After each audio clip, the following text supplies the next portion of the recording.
Hi friends, നമുക്ക് ചോറിനും രാവിലത്തെ ബ്രേക്ക്ഫാസ്റ്റിൻ്റെ ഒപ്പമൊക്കെ ഒരേപോലെ കഴിക്കാൻ പറ്റിയൊരു ടേസ്റ്റി ചിക്കൻ കറിയുടെ റെസിപ്പി കണ്ടാലോ.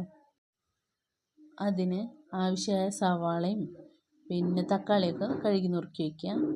പിന്നെ ഇഞ്ചി, വെളുത്തുള്ളി, പച്ചമുളക്, കുരുമുളക് എന്നിവ മിക്സിയിലൊന്ന് ക്രഷ് ചെയ്ത് വയ്ക്കുക. പിന്നെ ചട്ടി അടുപ്പത്ത് വെച്ചിട്ട് എണ്ണ ചൂടായാൽ അതിൽ ഈ ക്രഷ് ചെയ്ത സാധനങ്ങളൊക്കെ ഇടുക. എന്നിട്ട് അതിൻ്റെ പച്ചമണം മാറുന്നത് വരെ ഒന്ന് ഇളക്കി കൊടുക്കുക. എന്നിട്ട് അതിലേക്ക് സവാള ഇട്ട് കൊടുക്കുക. ഈ സവാള വഴണ്ടി വരാനായിട്ട് കുറച്ച് ഉപ്പും വേപ്പിൻ്റെ ഇലയും ഇട്ട് കൊടുക്കുക. എന്നിട്ട് ഇളക്കി കൊടുക്കുക. അപ്പോൾ അത് അവിടെ നിന്ന് വഴണ്ടി വരട്ടെ.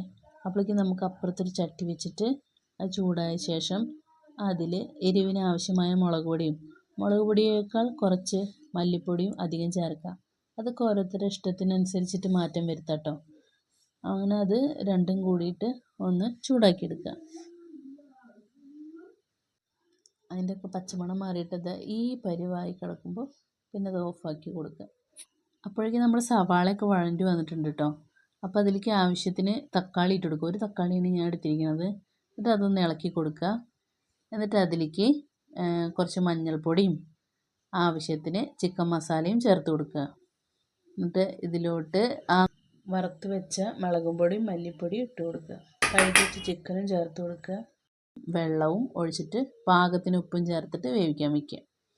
അപ്പോൾ പിന്നെ വെന്ത് വരുമ്പോൾ നമുക്ക് ആവശ്യത്തിനുള്ള കൊഴുപ്പാക്കി എടുക്കാം. ആ കൊഴുപ്പാക്കി എടുത്താൽ നമ്മുടെ അടിപൊളി ചിക്കൻ കറി റെഡിയാണ് കേട്ടോ. അപ്പോൾ ഇതിലേക്ക് കുറച്ച് മല്ലിച്ചപ്പും പിന്നെ ഉരുളൻകിഴങ്ങും ചേർത്താൽ ഒരു പ്രത്യേക ടേസ്റ്റാണ്. അതെൻ്റെ കയ്യിൽ ഇല്ലാത്ത കാരണം ഞാൻ ചേർത്ത് കൊടുത്തിട്ടില്ല. അപ്പോൾ ഞങ്ങളിന്ന് വെള്ളപ്പമാണ് ഉണ്ടാക്കിയിരിക്കുന്നത്. അപ്പോൾ വെള്ളപ്പം ഈ കറിയും കൂടിയിട്ട് അടിപൊളിയായിരുന്നു കേട്ടോ. എല്ലാവരും ഈ റെസിപ്പി ഒന്ന് ട്രൈ ചെയ്ത് നോക്കണേ. ഇഷ്ടപ്പെട്ടാൽ ലൈക്ക് ചെയ്യണം, ഷെയർ ചെയ്യണം, സബ്സ്ക്രൈബ് ചെയ്യണം. Thank you for watching.